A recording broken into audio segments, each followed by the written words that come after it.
Hi everyone, welcome back to the Capacities YouTube channel. In this video, I'm going to show you how to create a Parrot-inspired Capacities setup. I'm going to assume that you know what Parrot is and that you have used it in different apps, but that you're wondering how to translate it into Capacities.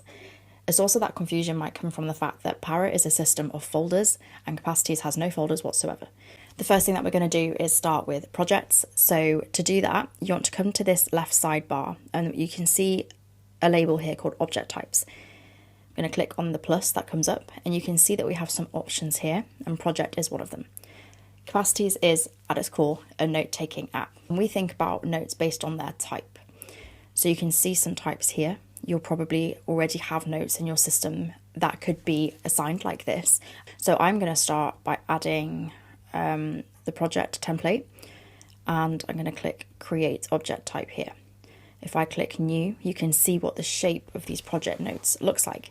Now this is standardized. No matter what project you create and when, unless you go into the settings and change something, it is always going to look like this, which gives you a very helpful predictability and standardization across your notes.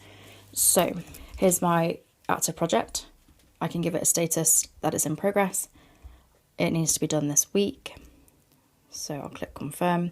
I don't have any collaborators. And this is a space for me to get that project done. Now, in order to do that, I'm going to need some resources. I'm thinking about some tasks. I have a couple of ideas. I can write all of that in this project because ultimately it's a note, not a folder. So for example, I need to refer back to the content that I made a couple of years ago. So I'm going to put that into this project. And if I click on it, I can actually use the browser and read it from Capacities itself. You can also see that it has a backlink to that project, and that's telling me where I have referenced this link, which is helpful for finding your way around. And while I'm here, I can also think about some tasks that I have to do. So say that I'm filming the video, and because I created that task in that project, it's already labeled that it belongs to this filming project. It doesn't matter if your projects have one resource and two tasks or 100 of each. Either way, this project note is your hub. As soon as your brain thinks, I need to think about this project, you have one place to come to and everything that you need to progress on that project should be right here. You can see that because I've added tasks, I have two tabs. So I have this main content tab where I see everything. And then if you just want to focus on progressing through the project, you can also just look at that task tab. The inbuilt Kanban board, whatever view works for you and how you'd like to work. That's just going to continue to live in this place. Okay, next up is areas. I'm going to hover over the object types here, click add, and you can see that there is already an area template. I'm going to create that and create a new area and name my first area. This isn't just a place that you file things away, it's a place where you can type, where you can bring things together. And the way that you link a note that already exists is with this at. And you can see here that it brings up a menu for me to search through, and one of the results is that project that I just created. I know it's a project because it has that green label and that box icon, and that matches what is over there. Now, what I have done is created a link between the content creation area and that particular project. If I open up the graph view, you can see that it is linked to that project, and that project has a bunch of tasks. And when I open that project again, I can see that it is connected to this area. This is a very loose way of working with projects and areas, but if you want to say that every project is related to an area, you can create a property for that. This isn't necessary, but if it's something you want to do, click add property, go to object select, hover over area, name the property as you would like, and click create. And from here, you will get a drop-down list of your areas and you can choose it from there. Think about properties as something that you want to see for every single project. So if that is a standard that you want to set for the notes that you have for your projects, create the property. Again, it's in that backlink section. So I'm going to go with that property setup. So I'll just remove the original link, but you can also create tasks here, including recurring tasks. So I should probably do this at least once a month. So I will put it onto the first Monday of the month and say that I want to repeat it every month on the first Monday. And that's then set up for me. Now, tasks aren't even a major point of Para, but this is the benefit of Capacities being a note-taking app that has tasks, and using Para in this kind of system.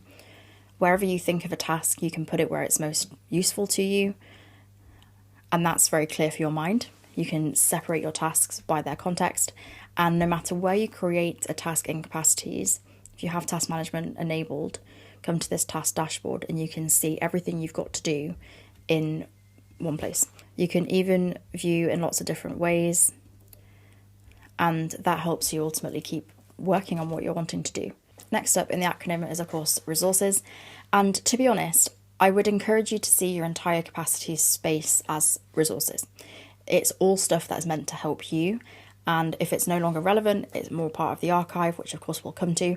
But in general, if you have this idea that anything in here can be helpful for anything else, you don't have to go down this very rigid path of defining something as a resource and deciding where it lives. That concept doesn't really exist in Capacities. The way that we think about things is, where do I want to see this again? Where would it be useful for this to resurface for me? And that is one of the powers of linking. So as you saw with this web link, I just pasted it straight into the project. And because this web link is essentially a note of itself, like I can write here, Capacities is automatically telling me that this web page is linked to this project. This is an idea that repeats basically no matter what the context in Capacities. So let's say that you found an image that is useful for you. You can just add this to Capacities. There's a few different ways to do this. You can click new and click image. That's one of the built-in things. And then click upload. You can paste or select something from your computer, but let's say I have this image. I have the image analysis enabled, so I can ask Capacities to help me with that. And whilst that's working behind the scenes, I need to ask myself a really simple question. And that is, where is it useful to see this again? And for me, for my interests, for the areas of my life, I can say that it is useful for my content creation area. So in that text, because I can link to anything, I can say it's useful for content creation. And I can also say that it's very generally linked to a theme of PKM, which is one of my interests. When you have these general topics and themes that are of interest to you as you're getting started, I recommend using tags. You'll always see a button for tags under the title of whatever note you're in. And if you haven't got one yet, you can just type to create one. And over time, as more content comes into Capacities, when you click on that tag, it's going to populate with all of the things that you've collected from across your space about that thing. Now, of course, this is a brand new space, so I haven't got much to show you, but let me head into one of my personal spaces and I'll show you how this looks over time. Now, I have personally been waiting to renovate my house for 2 years. So within the last 2 years, I have been randomly collecting ideas, as you can see from this daily note, and images and links. And every time I see something that is related to bathroom, I just tag it with bathroom. And when it came to actually planning and thinking about how to progress my new bathroom renovation project forward, which of course had a note, I was able to use this as a starting point. So it wasn't that I was looking at everything coming into Capacities and deciding it was a resource.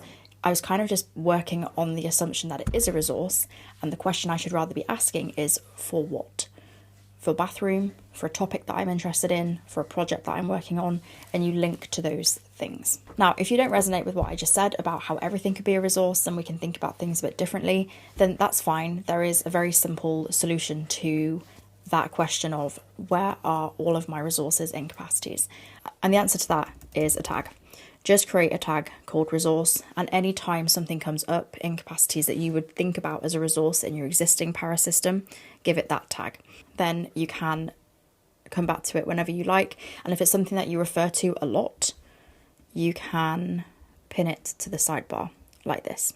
Or if you want to see it all together, create a section, and what you can do is pin it to the Para section instead, and you can do the same with a few object types.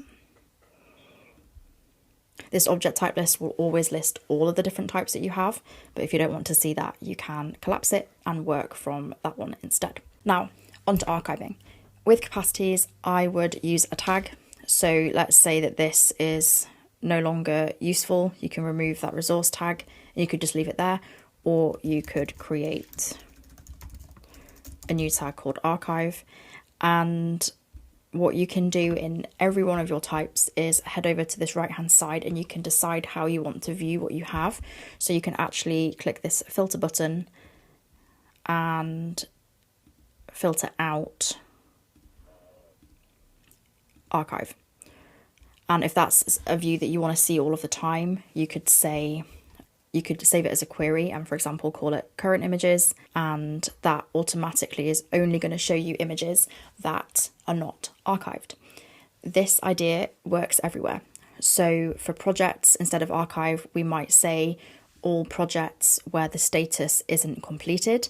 That's pretty easy to add. If we click filter where status is completed, you might be thinking, no, that's not what we want. You're correct. But with one simple switch, where status does not include completed, we create a view that just shows us everything that's currently open, and that can become your default view. Same with tasks. There's a section here called completed. You can just work out of this open tab instead. So with capacities, the archive is not just one place. It's really just an approach and a customization, I suppose, to what information that you want to see. The content that is archived, or the projects that are complete, they're still in capacities. You can still search for them either through the search bar here or by saying, I know it's an image, let me have a look at all of my images. Or you can be more precise and say, where are my archived images? And this is just going to update over time.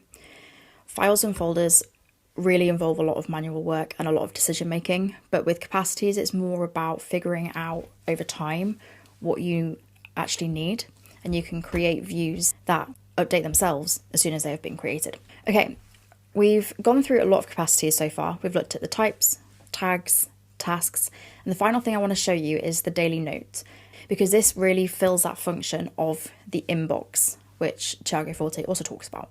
I would simply use your daily note, and anything that comes to mind throughout the day, you can just add it here. So if you have an idea for a task, you can write that down. If you have a thought related to one of your projects or one of your areas, you can just write it down and link to that. So I can write down my thought and then say, what is this connected to? It's connected to that project. And then the next time I open that project, I can see what I said in the backlinks and I can make sure that I've looked at that. Now, the bargain with an inbox is that you need to review it.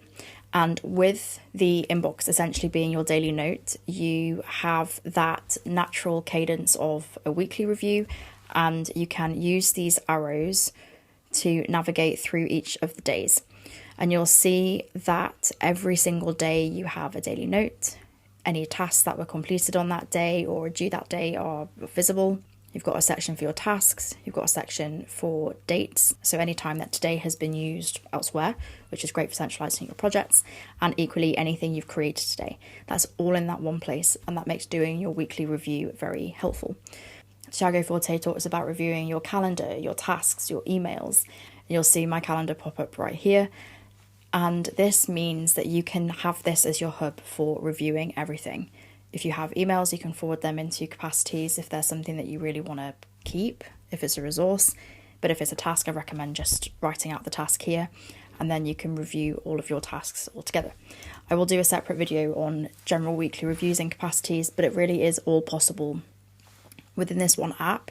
And the flexibility that linking gives you, it's probably a much more sustainable system long term than very rigid decisions around which folder something should live in and then having to create somewhere for you to type. You don't have to think about that. You just get to create a project, create an area, add a resource, and get to using it, which is of course the aim of managing information well. Now, if you're just getting started with capacities, you might want a few more examples around how files and folders differ to what capacities is. I've got a video about that. There are also many other videos on the channel that go through different use cases that you might find helpful as well. But if you have any questions specifically about powering capacities, check out the link to the docs. And if there's any questions that haven't been answered, of course, let me know and I can respond. Thank you very much for watching, and I'll see you in the next video.